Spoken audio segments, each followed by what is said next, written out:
राहुल नार्वेकर सध्या बोलतायत, आपण थेट जाऊयात। आता घडामोडी अशा आहेत की ठाकरे गटाच्या आमदारांनी सचिवांना पत्र दिलेलं आहे, उपाध्यक्षांना देखील पत्र दिलेलं आहे आणि या संदर्भात काही मागण्या केलेल्या आहेत। मी यापूर्वी सांगितल्याप्रमाणे आपण डिस्क्वालिफिकेशन पिटिशन जेवढ्या फाईल झाल्या त्या संदर्भातला निर्णय हा लवकरात लवकर घ्यायचा प्रयत्न राहील आमचा। त्याचप्रमाणे आपल्या सर्वांना माहीत आहे की यातली प्रोसिजर लेंदी प्रोसिजर आहे। त्यात सर्वप्रथम पॉलिटिकल पार्टी नेमकी कोण रिप्रेझेंट करत होतं ह्याचा निर्णय होणं आवश्यक आहे। हा निर्णय संपूर्ण इन्क्वायरी इनिशिएट केल्यानंतरच घेण्यासंदर्भातले सर्वोच्च न्यायालयाचे आदेश आहेत आणि एकूण हे पिटिशन चालवत असताना CPCचे सगळे ह्याला नियम लागू होतात, त्या संदर्भातल्या सगळ्या तरतुदी लागू होतात। तर त्या सगळ्या तरतुदींचं योग्यरित्या ॲप्लिकेशन करूनच आपण हा निर्णय घेऊ। 15 दिवसात निर्णय दिला पाहिजे अशी मागणी केलेली आहे। 15 दिवसात निर्णय झाला पाहिजे अशी ठाकरे गटाच्या आमदारांनी मागणी केली। आता मागण्या सगळेच करतात, परंतु कायद्यानुसार कायद्याच्या ज्या तरतुदी आहेत, ज्या प्रोसिजरल ॲस्पेक्ट्स कंप्लीट करायचे आहेत ते सगळे आपण पूर्णपणे पार पाडल्यानंतरच निर्णय घेऊ। आपल्या सर्वांना माहिती आहे, आपल्या ज्युरिस्प्रुडन्समध्ये हे कार्डिनल प्रिन्सिपल आहे, justice hurried is justice buried, justice delayed is justice denied. त्यामुळे आपल्याला घाई पण करायची आहे नाही आणि कारणाशिवाय विलंबही करायचा नाही आहे। आपण सर्वांनी आश्वासित राहावं की जो निर्णय होईल तो नियमाच्या आधारावर, संविधानातले ज्या तरतुदी आहेत त्याच्या आधारावरती आणि सुप्रीम कोर्टने ज्या गाईडलाईन्स दिल्या आहेत त्या गाईडलाईन्सच्या आधारावरतीच आपण योग्य निर्णय घेऊ। पण अध्यक्ष नसताना उपाध्यक्षांकडे अधिकार येतात। आज उपाध्यक्षांच्या कोर्टामध्ये बॉल गेला आणि उपाध्यक्षांनी घाईने सगळेच निर्णय लगेच घेऊन टाकले असते तर आज सरकार पडलं असतं की हे सरकार वाचवायला आलात तर हे पहा, उपाध्यक्षांचे अधिकार किती असतात आणि काय असतात हे उपाध्यक्षांना अगदी चांगल्यारीत्या माहिती आहे।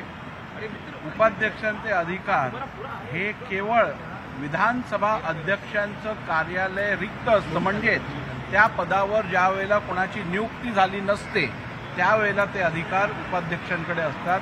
त्याच्या व्यतिरिक्त विधानसभा उपाध्यक्षांकडे अध्यक्षांचे कोणतेही अधिकार येत नाही।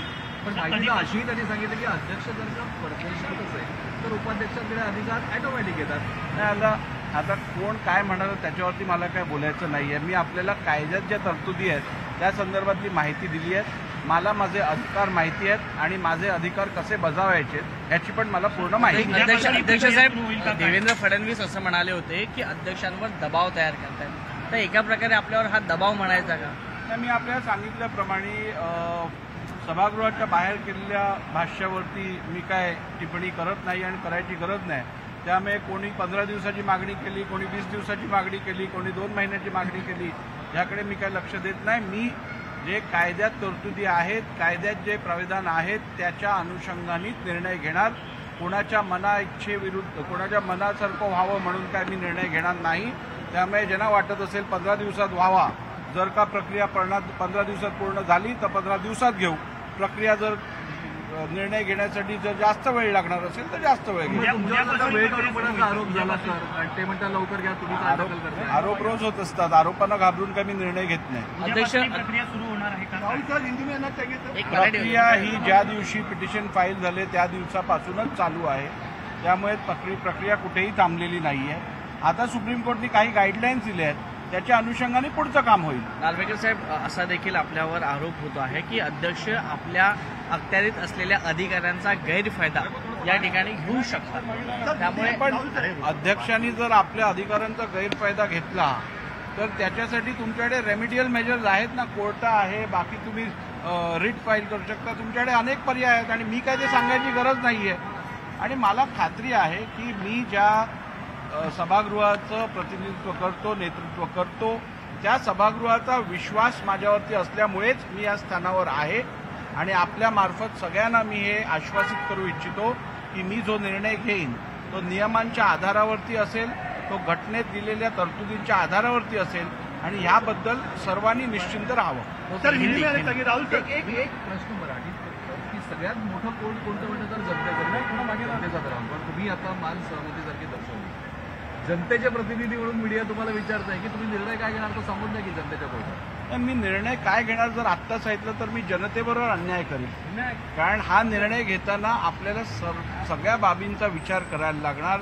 राजकीय पक्ष नेमकं कोण रिप्रेझेंट करत होतं, पिटिशनमध्ये जे आरोप केले गेले आहेत त्यात तथ्य आहे का, मग जे आरोप केलेले आहेत ते शेड्यूल 10च्या सेकंड पॅराग्राफच्या क्रायटेरियाला मीट करतात का, या सगळ्याची आपल्याला माहिती घ्यायला लागेल. तडकाफडकी जर निर्णय घेतला तर परत सांगतील अध्यक्षांनी दबावाखाली येऊन निर्णय घेतला. काही कायदेपंडित असं म्हणतात की जी नोटीस जारी केली होती अपात्रतेची तीच चुकीची जारी केलेली आहे आणि अशा प्रकारचा सुद्धा निर्णय होऊ शकतो, कारण कायद्याच्या आधारावर ती नोटीस जारी होऊ शकत नाही. कितपत तथ्य हे बघा, एकदा आपल्याकडे डिस्क्वालिफिकेशन पिटिशन फाईल झालं की नैसर्गिक न्याय म्हणून प्रिन्सिपल्स ऑफ नॅचरल जस्टिस ज्याच्या विरुद्ध खटला याचिका दाखल झाली आहे त्या व्यक्तीकडनं खुलासा मागवला जातो आणि त्याला नोटीस दिली जाते.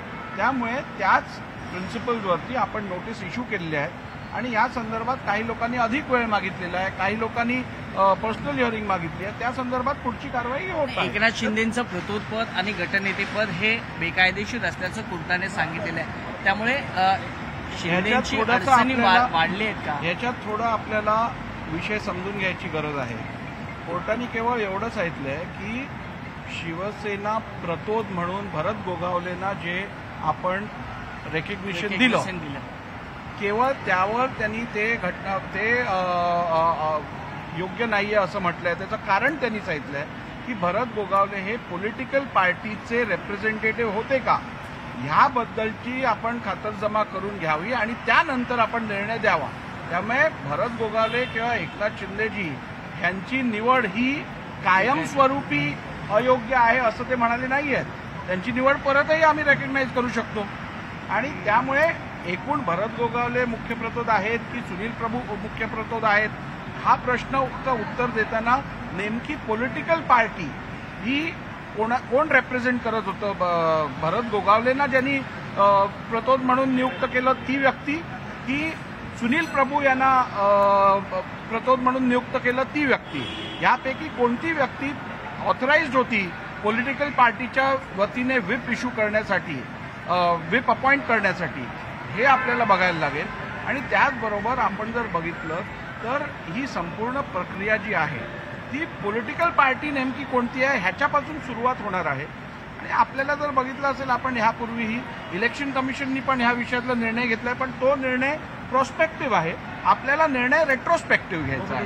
3 महिने कळीचा मुद्दा हे बघा, मी आपल्याला सांगितल्याप्रमाणे रिझनेबल टाईममध्ये आपल्याला निर्णय घ्यायचा आहे आणि रिझनेबल टाईम हे आज मी तुम्हाला सांगू शकत नाही, कारण संपूर्ण प्रक्रिया संपूर्ण करण्यासाठी जेवढा योग्य वेळ लागेल तेवढा रिझनेबल टाईम असेल. तुमच्यासाठी कोणती राजकीय परिस्थिती महत्त्वाची निर्णय घेताना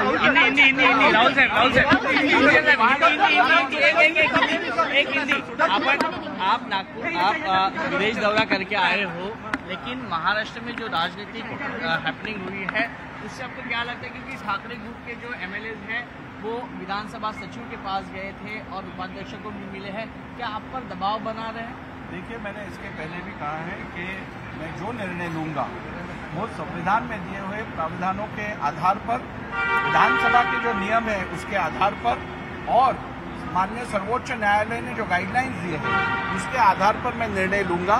और विधानसभा के बाहर करने वाली टिप्पणी कर रहे हैं उनके ऊपर मुझे ध्यान देने का कोई भी मनस नहीं है और कोई भी जरूरत नहीं है, और ऐसे बाहर किए गए हुए टिप्पणी पे मैं ध्यान भी देता नहीं.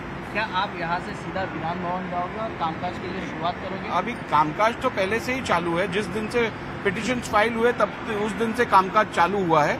अभी सुप्रीम कोर्ट ने कुछ गाइडलाइंस और दिए हैं तो उन गाइडलाइंस के आधारों पर आगे का कामकाज होगा. 15 दिनों के अंदर निर्णय लेने का पत्र है वो विधानसभा सचिव के पास. मैं ऐसे ध्यान नहीं देता 15 दिन 20 दिन. जितना समय विधानसभा के नियमों के आधार पर लगेगा, जो संवैधानिक प्राविधान है उनको पार करने के लिए जितना समय लगेगा, सुप्रीम कोर्ट ने दिए हुए जो अपने जजमेंट में प्रिंसिपल्स है, गाइडलाइंस है, वो पूरा करने के लिए जितना समय लगेगा उतना समय मैं लूंगा.